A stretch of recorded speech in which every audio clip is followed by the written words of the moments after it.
Olá, meus amigos, minhas amigas, meus irmãos, minhas irmãs. É com imensa satisfação que estamos chegando aqui mais uma vez, todos nós, nesta página virtual, neste centro espírita virtual, para mais um momento de estudo, mais um momento de reflexões acerca do Evangelho de Jesus, à luz da doutrina espírita. E por isso, mais uma vez, agradecemos a Deus, a este Pai misericordioso, a este Pai infinitamente bondoso, a este Pai que nos oferta constantemente oportunidades para a nossa melhoria. Agradecemos a Jesus de Nazaré, nosso Mestre e Senhor, guia e modelo para toda a humanidade, por estes belíssimos ensinamentos que Ele nos deixou. Agradecemos aos Espíritos amigos pelo amparo, pela proteção, pela assistência que sempre tem nos dado ao longo da nossa trajetória. E não podemos deixar de agradecer a todos vocês, irmãos e irmãs de jornada, que constantemente estão aqui conosco para juntos estudarmos o Evangelho do Senhor Jesus. Sejam todos bem-vindos, sejam todas bem-vindas em nome do Cristo, e que possamos aproveitar da melhor maneira possível estes minutos que nos foram reservados no relógio da eternidade como oportunidade para o nosso esclarecimento, oportunidade para a nossa melhoria. E hoje aqui nos encontramos para darmos continuidade aos nossos estudos, às nossas reflexões, com base no Livro da Esperança, de autoria de Emmanuel e Chico Xavier, este belíssimo livro composto por 90 capítulos, e hoje temos como base para as nossas reflexões o capítulo de número 7.1, que tem como título Diante da Vida Social. Qual o nosso comportamento? Como nós estamos nos comportando diante da vida social, na vida social? Como nós estamos nos comportando? Estamos realmente cumprindo a nossa missão, cumprindo as nossas obrigações, as nossas responsabilidades nesta vida social? Porque, sem sombra de dúvida, nós, seres humanos, estamos aqui neste mundo para vivermos, aprendermos a viver em sociedade. Mas antes de começarmos aqui nas reflexões com Emmanuel, Chico Xavier, com Jesus de Nazaré, com Kardec, faremos mais uma vez leitura do livro Minutos de Sabedoria, de Carlos Torres Pastorino, e a mensagem de número 91, em que Carlos Torres Pastorino nos diz da seguinte maneira: tudo coopera para o bem daqueles que amam a Deus. Ou seja, aqui ele fala aqueles que amam a Deus, ou seja, aqueles que colocam em prática a lei maior, a lei de Deus, a lei de justiça, de amor e de caridade. E Pastorino acrescenta: então, manifeste constantemente a todas as criaturas que são a manifestação da divindade em redor de você. Como nós estamos nos comportando diante das outras pessoas que estão conosco fazendo esta trajetória? Estamos realmente manifestando a estas criaturas o Deus que habita em nós, assim como habita nela também ou nelas também? E Pastorino acrescenta: Deus revela-se ao homem através do próprio homem. Então, conforme havíamos dito, o Deus que habita em mim, habita em você, e esse Deus é revelado a cada uma das criaturas através das nossas atitudes. E ainda ele diz: o melhor meio de amar a Deus é saber amar o próximo. E Jesus nos falou sobre isso, e a doutrina espírita nos mostra isto, que nós amamos e demonstramos este amor a Deus exatamente amando o nosso próximo. É impossível nós verbalizarmos, ou seja, falarmos da boca para fora que amamos Deus e odiando o nosso companheiro, a nossa companheira de jornada, ou seja, o nosso semelhante. Porque, sem sombra de dúvida, que o meio realmente de amar e demonstrar este amor a Deus é amar o próximo, revelando-lhe as faltas, ou melhor, relevando-lhe as faltas, compreendendo seus problemas, ajudando-o em todas as circunstâncias, nas suas dificuldades, assim como nós também precisamos de ajuda em nossas dificuldades. Todos nós precisamos uns dos outros, e exatamente por isto que estamos, em primeiro lugar, em uma micro-sociedade que nós conhecemos com o nome de família, para nos ajudarmos mutuamente. E esta micro-sociedade é quem fornece matéria-prima, simbolicamente falando, para a macro-sociedade, onde nós estamos inseridos em um segundo plano. Então, sem sombra de dúvida, nós estamos aqui nesta micro e nesta macro-sociedade para nos ajudarmos mutuamente, ou seja, colaborarmos. Todos nós precisamos uns dos outros, todos nós precisamos da cooperação, da mesma forma que nós precisamos cooperar. Aí fechamos este parêntese com Carlos Torres Pastorino para chegarmos aqui no capítulo 7.1 do Livro da Esperança, em que Emmanuel trouxe como referência, como destaque para estas reflexões, palavras de Jesus, que estão anotadas no Evangelho de João, no capítulo 14, versículo 21, quando Jesus nos disse da seguinte maneira: aquele que tem os meus mandamentos e os guarda, esse é o que me ama. Então aqui Jesus nos disse que aquele que tem os mandamentos e os guarda é que realmente o ama. E o que é realmente guardar os mandamentos de Jesus? É simplesmente internalizar estes ensinamentos, decorar estes ensinamentos, guardar no nosso coração, na nossa consciência? Não, sem sombra de dúvida que quando Jesus disse de guardar os seus mandamentos, ele estava dizendo, aquele que pratica os meus mandamentos, aquele que pratica os ensinamentos que eu demonstrei também na prática. E ainda ele diz que, e aquele que me ama será amado de meu Pai, e eu amarei e me manifestarei a ele. Então aqui Jesus disse que para verdadeiramente demonstrarmos este amor a Deus, ou seja, ao Pai, a Ele e também ao nosso próximo, é preciso que nós coloquemos em prática os seus ensinamentos nas menores atitudes do nosso dia a dia.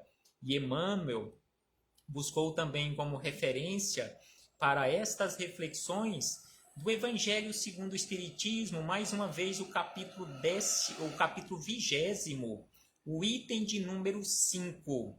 O item de número 5, ele buscou o seguinte parágrafo, que nos diz da seguinte maneira os espíritos amigos: aproxima-se o tempo em que se cumprirão as coisas anunciadas para a transformação da humanidade.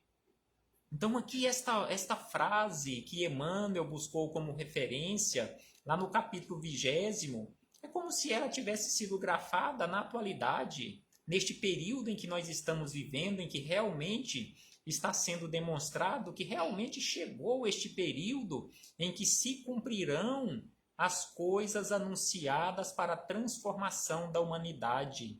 E aí eles lembram o seguinte: ditosos, ou seja, felizes, serão os que houverem trabalhado no campo do Senhor, com desinteresse e sem outro motivo senão a caridade. Então aqui ele nos fala que neste período de transformação pelo qual nós estamos passando, felizes serão aqueles que já estiverem trabalhando nesta imensa seara, neste imenso campo do Senhor, e que não tenhamos como outro motivo para trabalharmos neste imenso campo, nesta imensa vinha, senão a caridade. Assim como nós estamos fazendo aqui neste momento, não estamos fazendo este trabalho simples, este trabalho humilde, para ganharmos dinheiro, não, de forma alguma, nenhuma retribuição financeira. Estamos fazendo isto por caridade, em primeiro lugar, a mim mesmo, que sou o mais necessitado desta caridade.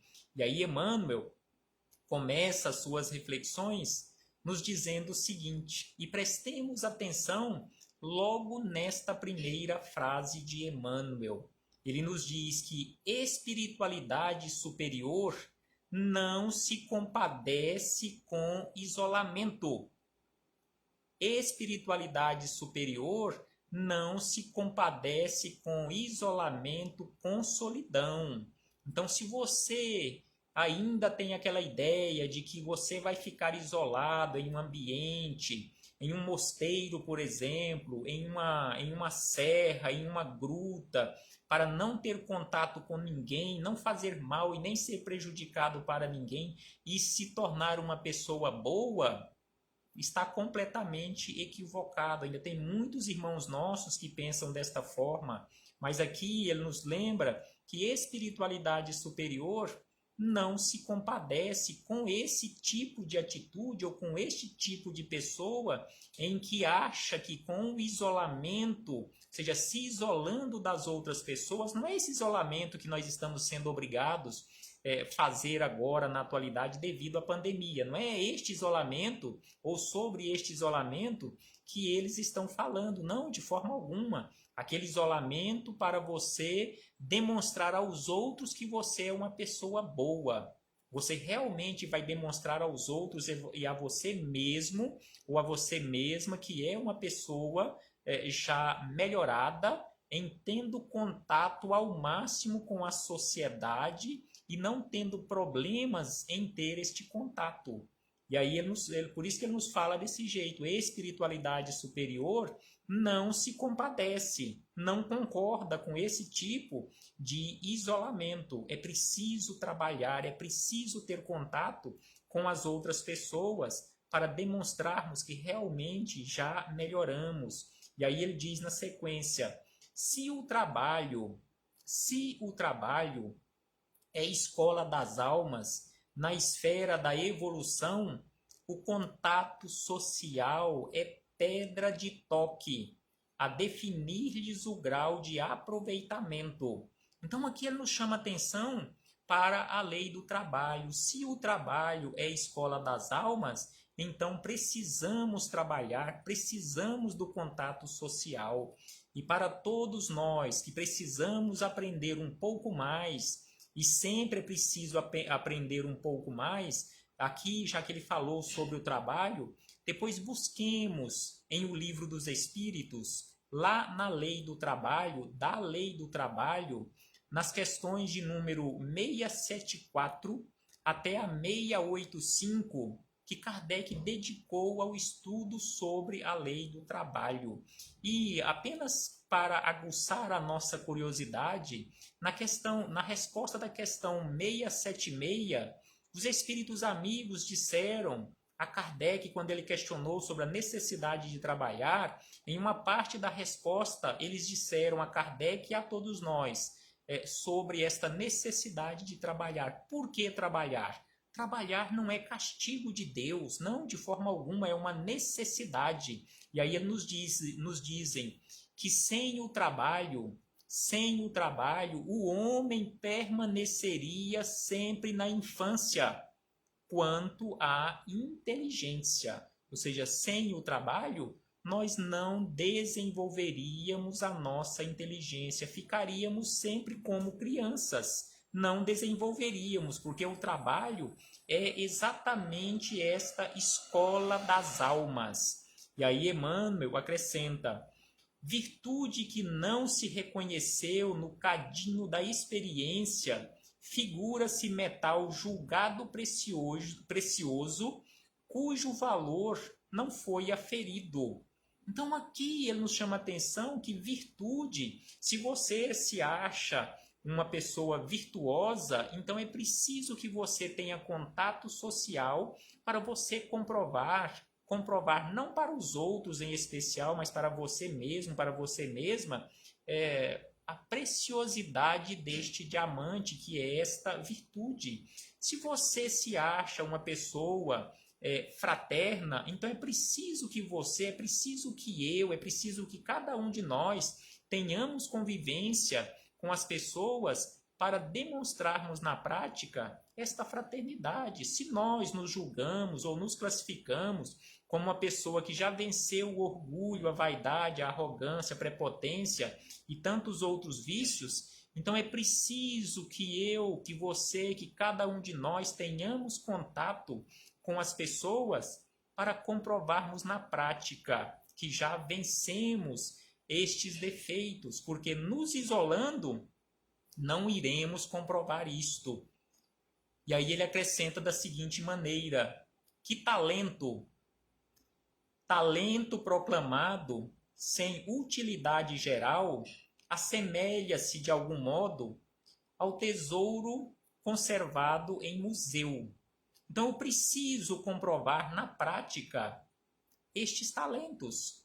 Eu preciso demonstrar na prática que já aprendi as lições que precisava aprender ou que pelo menos estou me esforçando, colocando em prática, desenvolvendo cada vez mais, multiplicando estes talentos. Aqueles 5 talentos, multiplicando e transformando eles em 10 e assim sucessivamente. Não de forma alguma, conforme ele diz aqui, deixando como se fosse uma peça de museu. Não, de forma alguma, é preciso demonstrar isso na prática. E ainda ele diz: ninguém patenteia aprimoramento espiritual à distância da tentação e da luta. Então ninguém, conforme ele diz aqui, patenteia aprimoramento ou comprova este aprimoramento, comprova esta virtude ou estas virtudes em se distanciando socialmente, em vivendo em isolamento, distante das pessoas. E ainda ele diz que as leis do universo, diligenciando a santificação das criaturas, não determinam que o mundo se converta em vale de mendicância e sofrimento, mas sim espera que o planeta se eleve à condição de moradia, da prosperidade, da segurança, para que quantos lhe povoam as faixas de vida. E para isto todos nós precisamos trabalhar, todos nós precisamos nos esforçar constantemente para auxiliarmos na prosperidade do progresso, do ambiente em que nós nos encontramos, do ambiente em que nós temos como residência provisória na atual existência. E ainda ele nos diz o seguinte, que todos, independentemente da religião, independentemente da crença, de você professar uma crença ou não. Então ele diz, todos somos chamados à edificação do progresso. Todos somos chamados à edificação do progresso com o dever de melhorar-nos, colaborando na melhoria dos que nos cercam.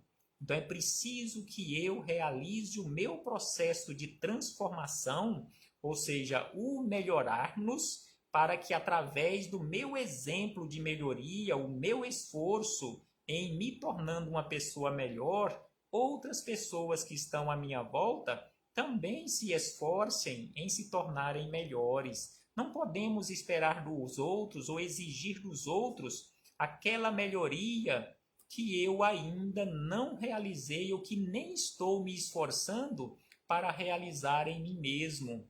E, sem sombra de dúvida, é preciso que façamos esforços, conforme nos diz o nosso companheiro Eudes Júnior, lá de Trindade, dai-me força, no caso aí, dai-me força, e como que é, e votar, acho que não dá para entender exatamente o que ele escreveu aqui, para aceitar com humildade a carga educadora e sábia, ou a canga educadora e sábia de minha alma, carregando minhas imperfeições e trabalhar na libertação das mesmas, ou seja, precisamos nos libertar destas imperfeições. E aí voltamos a estas belíssimas reflexões, a estes belíssimos esclarecimentos, onde ele nos diz ainda o seguinte: justo assim, pois, deter um diploma acadêmico, retendo prerrogativas de trabalho pela competência adquirida, no entanto, será crueldade nada fazer para que o próximo se desvencilhe da ignorância. Então aqui ele nos chama a atenção que não é pecado, não é erro nenhum você deter um diploma acadêmico, ter uma boa posição em um emprego que você conquistou por mérito próprio, mas é preciso, porque conforme ele diz aqui, seria crueldade nada fazer para que o próximo se desvencilhe da ignorância. É preciso fazer alguma coisa auxiliando aqueles que se encontram ainda na ignorância. E ainda ele diz: natural desfrutes residência dotada de todos os recursos que te garantam a euforia pessoal, mas é contrário à razão, te endeuses dentro dela, sem qualquer esforço para que os menos favorecidos disponham de abrigo conveniente.